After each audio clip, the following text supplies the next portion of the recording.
are you doing? I'm doing okay. Just one quick question. We mentioned several topics. What have you decided we talked about today? Oh, just about everything, I think. Psionics covers such a big territory. I think we're going to talk about haunted objects, fun gadgets, maybe like hand resonators. Actually, I kind of stopped using the hand resonator now that I got these cool laser flashlights, and I started playing with these as sort of like my replacement wand. And I just wrap like coil tape around that. And it's basically like the same thing. And I mean, check this thing out. It's so cool. It's like the Green Lantern. Oh, I've got one like that. I had another torch with a crystal on without the copper tape. But that died. I think the battery leaked, and I couldn't get the lovely crystal off the top. So I had to buy a new torch and get a new crystal, and then I wrapped the copper around it. Oh yeah, you know, these things are really terrible. The laser ones, if you shine them on something reflective. But you know, I've heard, you know, it can amplify the power to make people like attracted to you and stuff, like, you know, like push dating or something. So I mean, let's test it out. Luke, are you feeling more attracted to me right now? Are you working? Are you feeling more attracted to me, Luke? Shining at their root chakra. Wasn't it in Chucky's book? Is it a red light towards the root chakra, isn't it, as you're walking down the street from your eyes? I've heard of something like that. Yeah. Although I'd say, I guess it doesn't really have to be that specific. In my it's just like the finest way of doing it. I suppose you could just send the energy, but I suppose that's what he found worked best for him. Oh yeah. Yeah, because it's stimulating someone at their more primitive level, I guess you would say. In my experience, I just used to, when I was younger, beam the ladies right at the forehead with my eyes and think, yes. And it worked, like 9 out of 10 times, just yes. And then ask the question, and they just go, huh? Yep.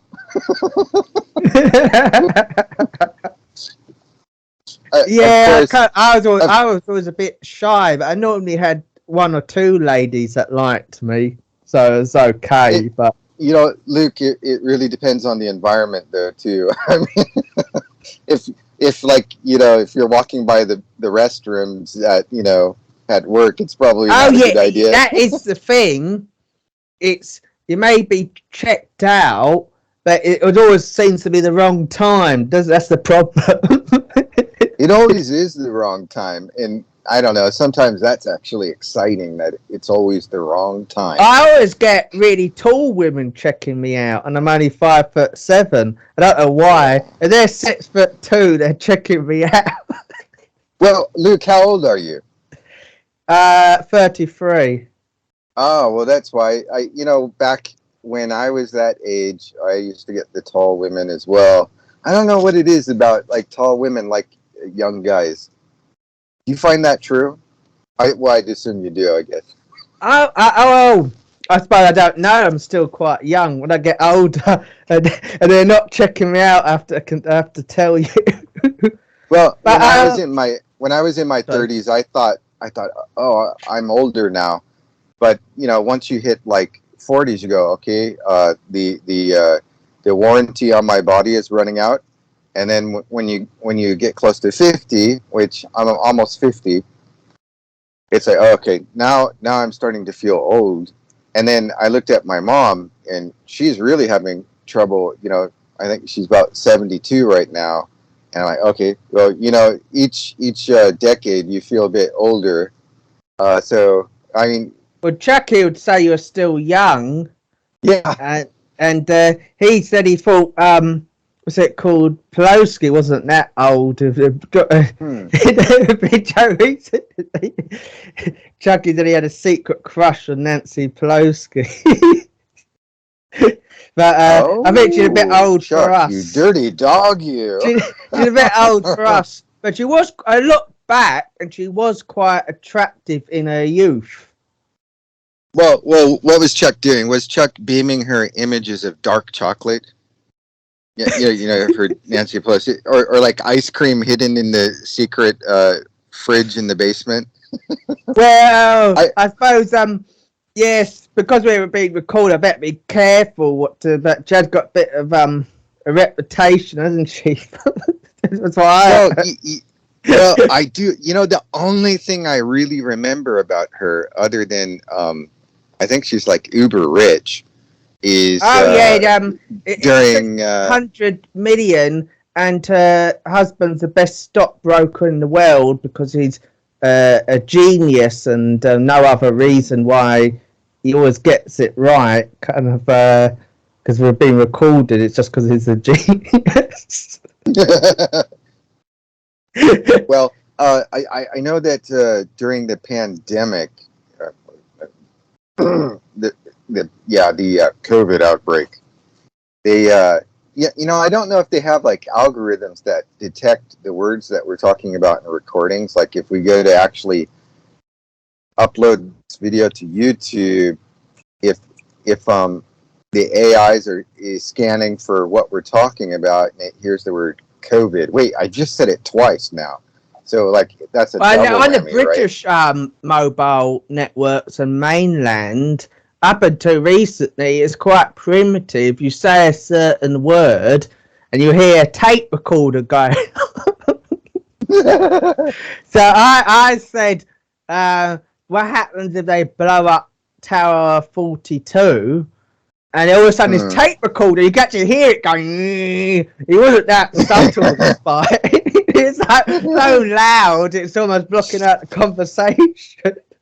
So, but I think those people were clever enough not to go on, the main telephone line for that reason. They'd talk in the woods or something, or quiet cafe, wouldn't they? Because especially with such a loud tape recorder. That is so 1984. I think I read that book like 7 times, and I did like 3 different school reports for it back in junior high and high school. And the teacher said, "Tom, didn't you do this book report before?" And I said, "Oh no, that was Animal Farm." She goes, "No, I know you did Animal Farm, but you also did 1984 last time as well." And she caught on to I kept rotating these 2 books because I kept wanting to tell everybody in the class when I would stand up to do my report, I wanted to tell them the message from George Orwell. Well, when they going to set up that thing in America, they'd probably try and do the same in UK and Britain about editing tweets which have what they deem to be false information. But when they looked into it, it boiled down to things like, instead of someone tweeting, "I hate Joe Biden," they could change it to "I love Joe Biden." They kind of deliberately conflated subjective views with facts and complete control of social media, which they do pretty much already, don't they? But I was going to say, Air Doctor needs that kind of technology that you were talking about on Twitter. Oh yeah, well, make everyone say, "I love Air Dr. Vrilock."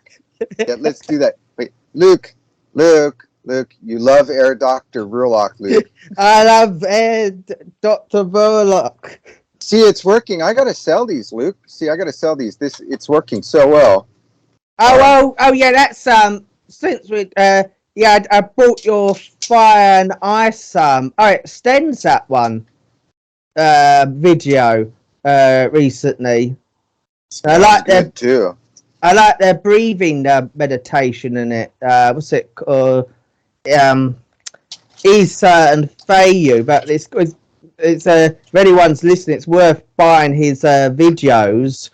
Because I find it quite, for some reason, I find it easier to learn from the videos than the recordings because your eyes are something to look at. I don't know what it is. Maybe because I'm dyslexic, but I kind of also you can read the thing and listen to it. Kind of goes into. But sometimes when I like to listen to Alan Watts and things in the background when I'm working. But when it's just a voice, you don't really absorb all of it. So, I don't know why that is. It's just kind of. Oh, well, thank you, Luke. Yeah, those videos, I've worked very hard to put these together, but I've enjoyed them. And mainly because when I'm producing these type of, basically what Luke's talking about is the psionics video courses, the academies, the electives at Vrilock.com/shop. And we'll throw that link up for everyone later.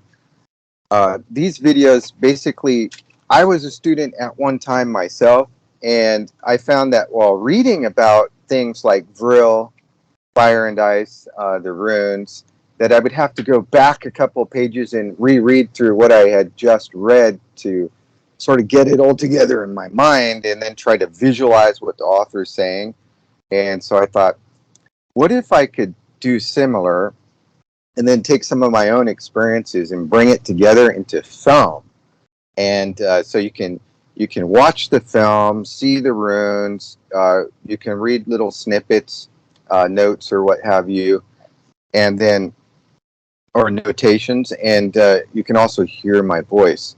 And before I do any of these videos, I do some meditation, maybe hum some mantra so that my voice is, I get the right tone. So that as you like one of my professors, he had recordings, and he's like, it went on for an hour, and after 1 minute, your eyes rolled round in your head. He could say, it don't matter what he could say the most salacious thing. His voice was so droning. My eyes were like. Well, the one way that you can get your voice like perfectly tuned for magnetic speech is practice next to your cat. And cats will always kind of like soften their eyes and go into like a sleepy stupor when your voice is at a certain tone. And I have a couple of cats, and they'll just like kind of go into this relaxed state, like listening to my voice, going, "Oh yeah, just keep talking, human." I noticed that's my kitty meter or feline meter, whatever you want to call that. I noticed recently, since I've been calm and in the present moment, we've got a type of pigeon in the UK called a wood pigeon, and you could look at them in a field, and from about several hundred feet away, they'd fly away. They're so shy. But I've got one in my garden, which I've been feeding for a while, but normally they just look in their direction. I noticed when I'm very calm and in the present moment today, he walked a couple of feet next to me and almost took no notice of me. I was calm and walked in the shed. So animals do react quite quickly, even very timid animals. Oh, animals are cool. I used to go to this bridge in Japan and look down at the river. And I'd look over, and the crows that were like flying around would come and like stand on the bridge next to me. Here in California, we have like every kind of bird you can think of up here in the mountain. It's like we have white owls, we have dark-colored owls that have like 10-foot wingspan practically from wing to wing, and vultures, hawks. But hey, do you guys have in England where you're at? Do you have hummingbirds? No, I've got parakeets, a type of parrot outside. We don't know how they got in this country. They're green parrots. But outside, I got a crabapple tree, and the camouflaged in the tree. And every time I go in the garden, they throw an apple at my head. We've got hawks as well. We got one that always floats about 1,000 feet above my house. You wouldn't know it was there, but you hear the little squeak. And I've got goldfinches in I've been putting out different bird seed for years. I got quite a collection. I got blue tit, goldfinch, and quite rare birds, and they built up little flocks around my garden. But you have to it's an obligation, because if you stop feeding them in the winter, then they all perish because they become reliant on you. Oh, how about, do you guys have coyotes in England? No, we've got foxes and badgers. Oh, badgers, we've got wildcats and lynx. Yeah, we have those. Badgers, I've heard, they have a temper, right?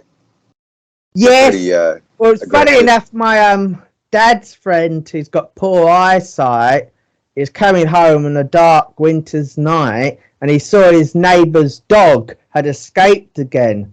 And he said, "Oh, come here, boy." And he walked to their neighbour's house, and he rang the bell, and the woman opened the door. He said, "Your dog has escaped." And she said, "That's not my dog." And behind him was a badger. Oh my God. I wish you had captured that on film. That would be so Yeah. funny. I mean, They followed behind it. that's a great little show right there. You know, I can just imagine it on TV, like Father Brown or something. Well, they can be quite aggressive. I think they're distantly related to bears, so they're quite, even though they're small, they're quite strong. Yeah, like the badger is related to the wolverine. Yeah, you've got. I don't think the African honey badger is related to them. You just called, but that's very aggressive. But the wolverine's very aggressive, so you wouldn't want to corner one and grab it with your bare hands and it bite your arm off. Yeah, well, we got bears out here. They make, you can hear them when they come around. 2:00 in the morning or something. Oh God, yeah, you better be careful. I came across a couple of bears in Canada. One eating berries on a bush about 50 feet away, a big grizzly. And I saw the mother and cubs. I was on the train, and a guy driving past, he said, "What you looking at?" And I said, "Well, we're looking at this grizzly there." And he sped off about 100 miles an hour, but he didn't seem to be taking any notice of us. I think as long as you don't go near its berry bush, you're okay. They've got a kind of berry circle where they go round, don't they? And they poo and add more berry bushes to it. They do that. Yeah, I've seen films of them doing that. I've actually never seen a bear up close, but at a distance. Like they had bears in Japan, like black bears. Small, but they're still pretty aggressive. If anything's stronger than a person, even a badger. Oh yeah, probably. Oh, Chip, what happened is we've got this place in the UK called Monkey World, and they're telling us what happened there. This lady is leading the chimp back to its enclosure, one of its carers, and she's holding its hand, and then someone let off a gun and it ripped her arm off. Ouch. So that's how strong they are when they want to be. Well, I'll keep that in mind because we have people who shoot guns out here. I'm not going to be standing next to don't hold any chimp's hand. They're a lot smaller, but they could rip you to pieces. I think about 4 times stronger than a person. Yeah, that was a big news story over here where they had like one of the zoo handlers gave a banana to one of the chimps. Another chimp got mad because he didn't get the banana, so they ripped his ball sack off and chewed off his nose and face. It was really terrible. Keeper. Yeah.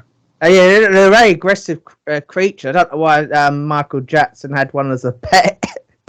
they're certainly highly dangerous. Probably you're better off with a badger as a pet than a chimp. They're kind of, I wouldn't like one in my house. Oh, hey, Luke. So we're coming up close to probably about 20 minutes almost. I was going to say, one of the topics we were going to talk about was like haunted objects. And then I was going to talk a little bit about your antiques. So you run an antique business and you have your business on Etsy, right? Yeah, that's correct. I've got a lot of Chinese pottery and porcelain. Actually, I just sold an American jewellery box, actually, 19th century. It's gone off to Australia. And I got some 18th century tiles and some jewellery, so it's worth checking out. Wooden melon antiques. Right, wooden melon antiques. We'll get that up. We'll get that address up for everybody to see. So what do you do to get these antiques? Do you like send out your henchmen to run heist jobs, and like steal antiques from grandma. Houses. Break into grandma's house and here we got to bring this back to Master Luke. Actually, it's not too far away from that. I often buy it off the house clearance people in the car boots and some of the wholesale antique fairs. So what happens is grandma dies and they run round there and they take all the goodies to the market. So often grandma's got a lot of rubbish, but some grandmas have some good stuff. And the relatives often don't know what it is because they never bothered listening to grandma. Oh, that's true. That's true. I've found all manner of like some cool relics and stuff that have been collected over the years, and I'm like, whoa, grandma had this, or mom, where did you get this from? And just like cool stuff. Like recently, there was like a little object I had from Chile. It's like a blue whale made out of what is it called? Blue lapuzzi, I guess you call it. Lapis lazuli. Lapis lazuli. Blah, blah, blah, blah. Yeah, that's a tongue. It's a bit of a tongue twister. Say that again, Luke. Oh, I have a slight lisp, but I think it's pronounced lapis lazuli. I think it comes from Afghanistan. It may be one of their words. All right, let's give everybody a challenge here. If you can say that 10 times, record it and send it in to me. No, wait, now don't get me started. Lapis lazuli. It's a lovely stone. It may be quite. I've got a little spear of that, but it may be a bit harder to get now that the Taliban control Afghanistan. So, well, I guess we start buying off them soon, isn't it? If you've got the goods that people give the money to you, whether it's kind of like Russian fertilizers made its way into America despite all the Joe Biden speeches, so I suppose Taliban lapis lazuli will make its way out of Afghanistan. Send your henchmen there. Exactly. So, haunted objects. Wow, well, I normally stay clear of them because I don't like anything negative in my house, but I do have a protection doll, and I've got about 4 or 5 protection dolls, and I've one dark fairy doll, which a spirit put in there by a hoodoo witch for me, and I put spirits in a little gnome and a gold fairy, but often people like to collect the kind of the kind of sinister haunted dolls, but I wouldn't want that in the same house as me.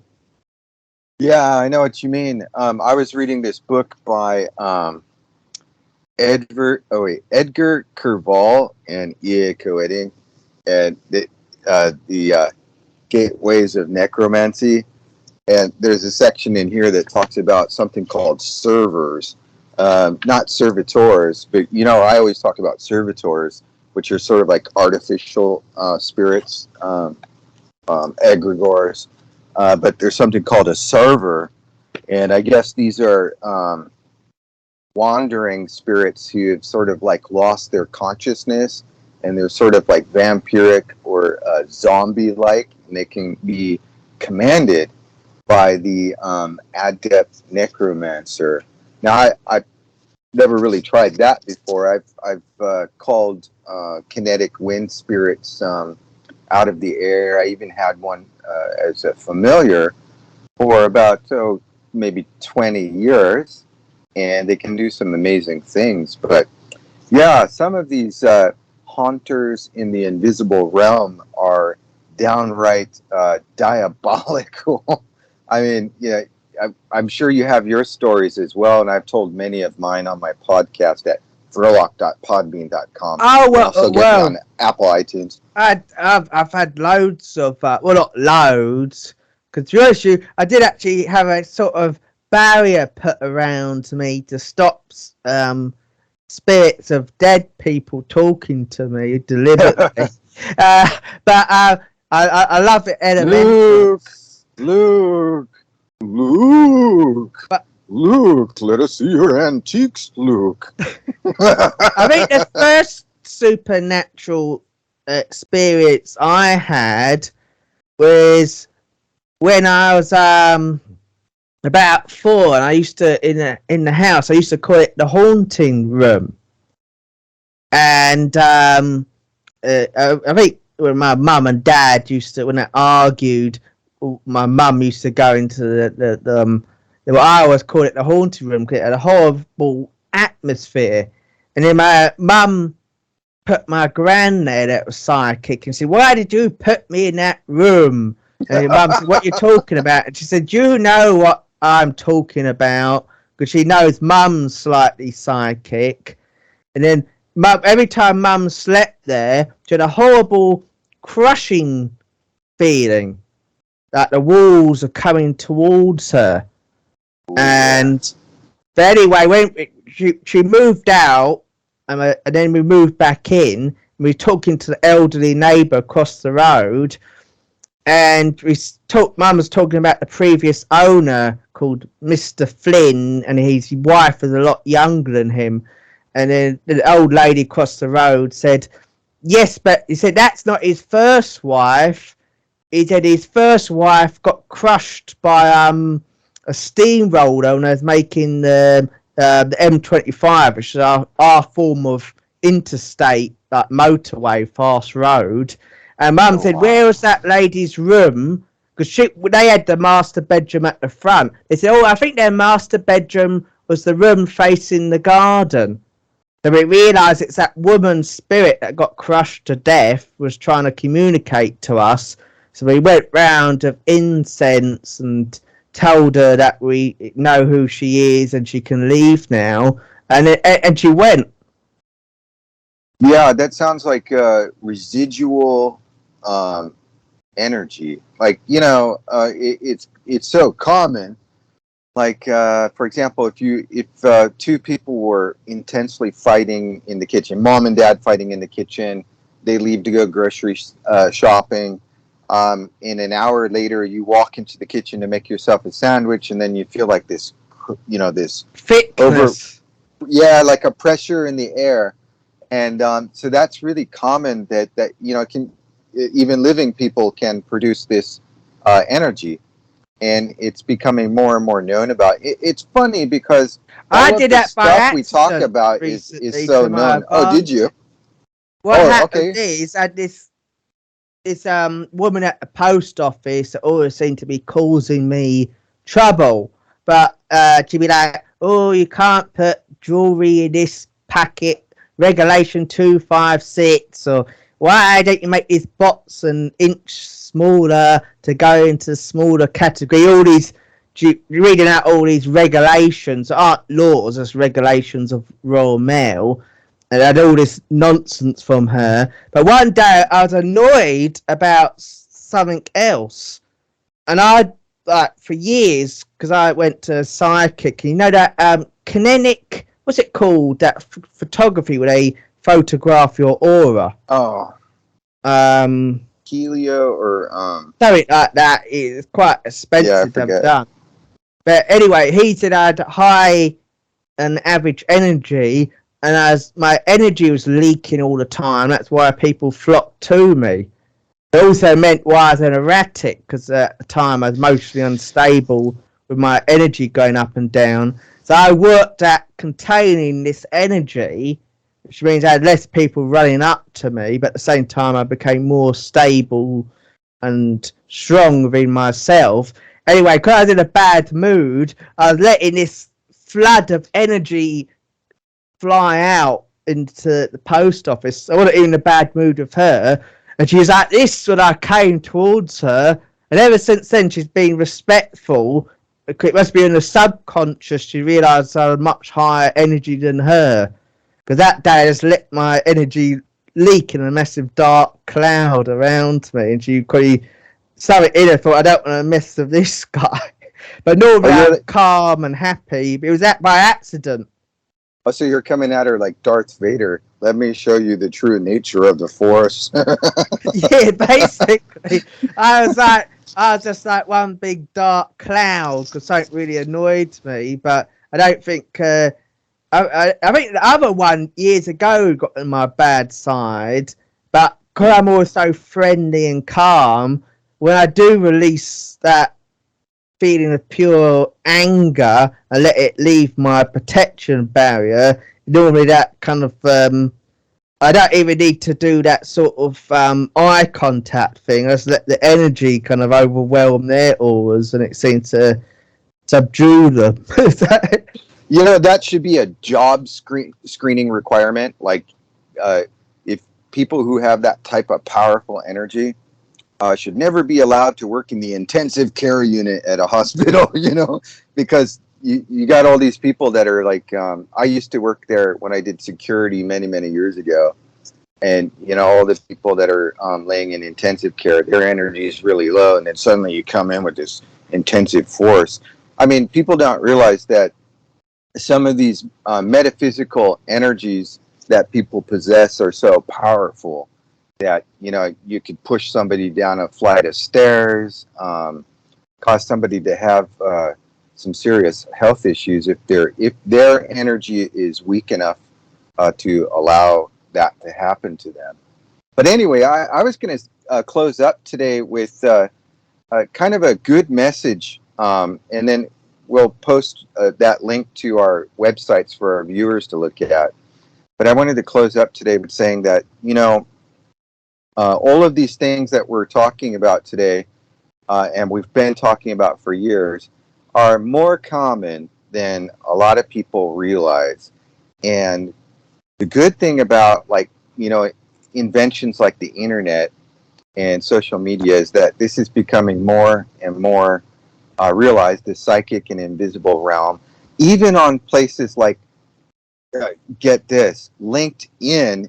You know, everybody thinks that LinkedIn is just a place to go for jobs and post your latest successes at work, or you got hired, you know, here's my resume, talk to recruiters and managers.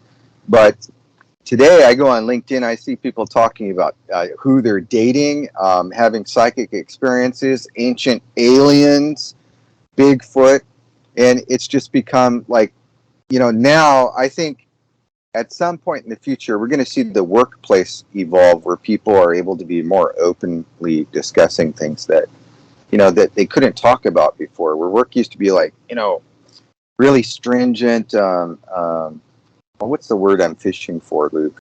You know, sort of like you can't talk about things at work, you know, which kind of limits like making connections to other people. You know, people are kind of stiff, right?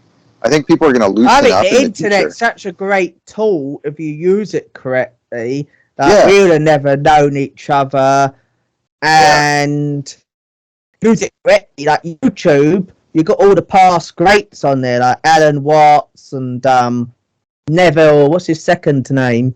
And you can hear all the recordings of all these past spiritual masters. So if you use internet correctly, you can definitely help awakening. But it makes it easy for spiritual people to get closer together, doesn't it? Because they're normally quite dispersed. Yeah, speaking of getting closer together, that's one of the areas I've been looking into for like 20 years now, is something called holograms. And I first discovered holograms in the book, The Holographic Universe by Michael Talbot. And I think that's a great book. A lot of my friends have read that book. Have you read that book before, Luke? The Holographic Universe by Michael Talbot? I think I may have. Did you recommend it to us years ago? Oh, yeah, probably in my club. Yeah. Actually, I may have read it independently from you, because I like Professor Parallel Universe book, and I read a couple of his books. Have you heard of him, the Japanese professor? Can you say his name one more time? Professor Kato. It's not Michio Kaku, is it? Yeah, that's it. I got his book there. Parallel Worlds. He's a great. Oh yeah, he's always on television. I think he's pretty famous over here in the States. Michio Kaku, yeah. He does talk about in that book Mr. Slade, who was a wizard or a witch in the 1840s.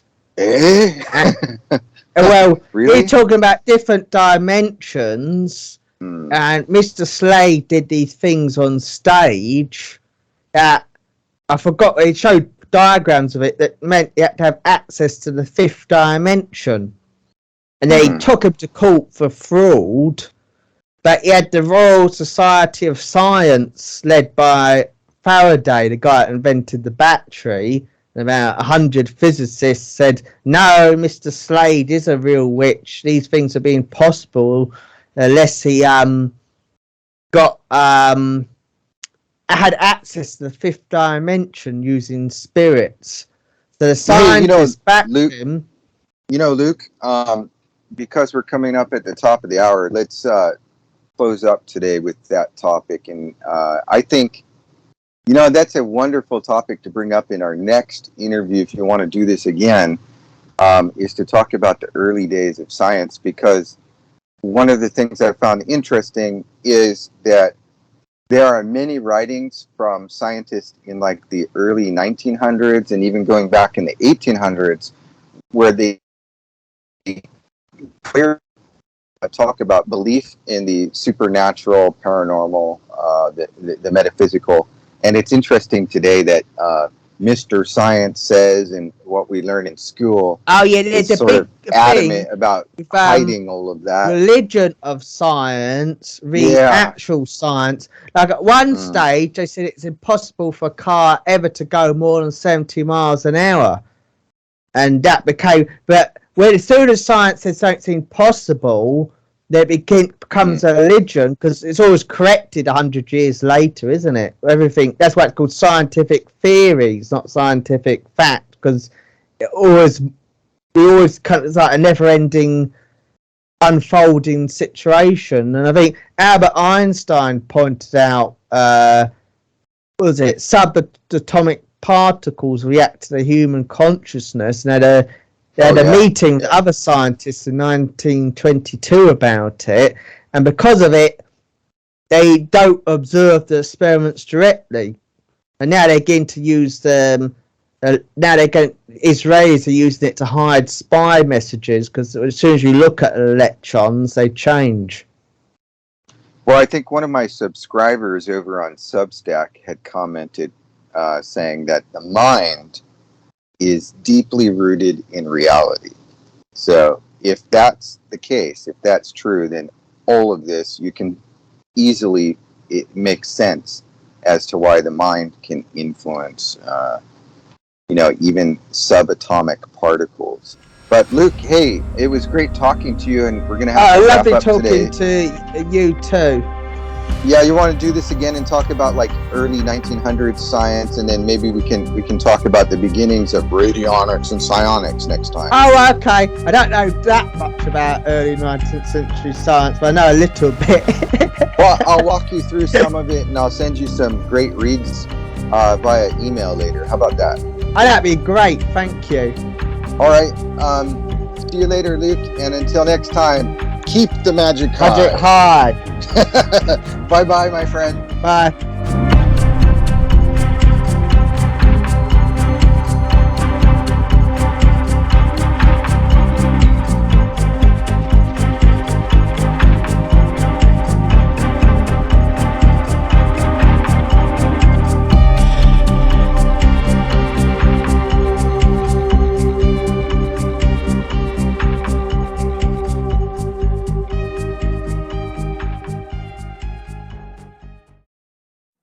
Expecto Petroleum.